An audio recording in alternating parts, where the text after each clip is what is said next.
They Say, I Say is the best book for capturing what we're up to when we write, particularly when we write in an academic setting like a high school or a college, and the way scholars write. And the key idea behind this book is that anything anybody ever has to say in speech or in writing is a reaction to a response to something that came before that. There's always some idea that already happened that people are reacting to. Either they're agreeing with it, disagreeing with it, or saying, well, I agree with something, but disagree with this other part, right? It's some version of that. In every context I've ever seen, this has been true. So what I've done is given you a series of chapters from this book, key chapters we're going to work on in our class or focus on or use. We're going to use them actually. I'm not teaching them, but I'm expecting you to use them. All right. Because you're going to read something and you're going to respond to it. And a lot of times what I find students do is they just respond. They don't like tell me what they're responding to. They just assume I have to guess. I don't want to have to guess. So your job will be to do both explain what they say, whatever the reading says, and then what you say about that. You don't presume I already know. Okay. So, and you'll see you're going to have this going on all the time this semester, right? I've got notes. That's what I'm looking for down here, right? So sometimes your response is going to look like summary. You're going to summarize what you've read and then react to it in your writing. Sometimes your response will be a quote. You'll give a quote and you react to the quote. You don't expect people to know the quote. Like, you quote something, you have to explain the quote. Here's what the quote is. Here's what the quote says. Here's what I think about the quote.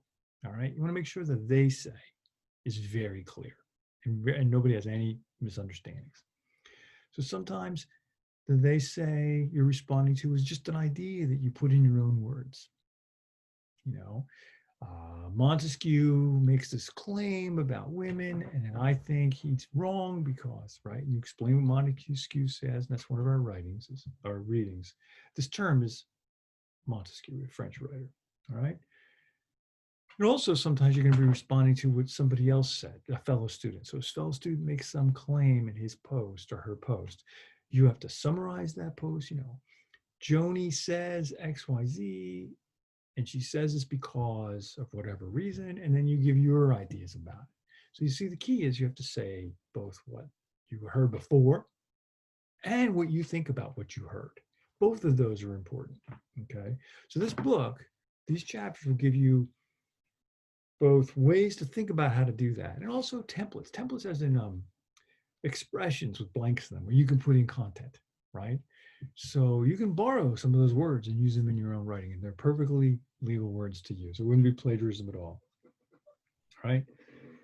It also gives you insight on how to read. Like as you read something, always think about like what was the writer responding to before he or she wrote this? What idea was already out there that this is a reaction to? So, like for instance, we're reading Frankenstein, right? We're reading Frankenstein. What ideas about science were already there that she's in reaction to? All right, that's a they say, I say situation, right? Even a novel is a reaction to something going on prior to it.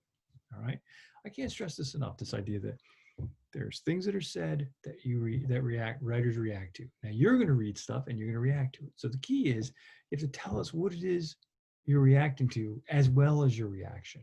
You have to say what they said as well as what you say.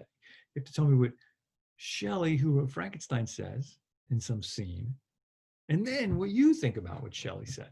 That's how you're going to write is always going to go in this class. So really take your time to read these chapters to understand their basic idea.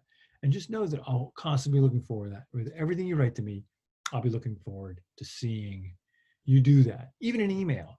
If you have an email question with me, say in your syllabus it says this. Here's my question about what you say. There's a they say I say situation right there. Always do that. Okay. Best of luck to you.